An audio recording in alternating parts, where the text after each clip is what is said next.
নমস্কাৰ, কলিয়াবৰ নিউজলৈ আপোনালোকক স্বাগতম। আজি কলিয়াবৰত ৰাজনৈতিক ধুমুহা। কলিয়াবৰত অগপ বিজেপি মিত্ৰজোঁটৰ জয়-জয়কাৰ।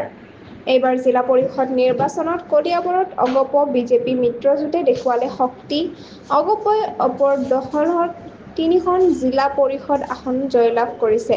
আনহাতে বিজেপিয়ে এখন জিলা পৰিষদ আসনত জয়ী হৈছে।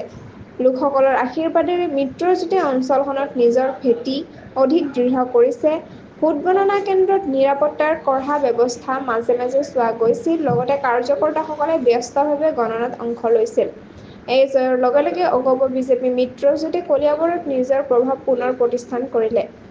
আগলৈ কি হয় সেয়া সময়ে ক'ব। আপুনি চাই থাকক কলিয়াবৰ নিউজ চেনেলটো লাইক, কমেণ্ট, শ্বেয়াৰ, ছাবস্ক্ৰাইব কৰিবলৈ নাপাহৰিব। লগতে কাষতে থকা বেল আইকনটো দবাবলৈ নাপাহৰিব। ধন্যবাদ।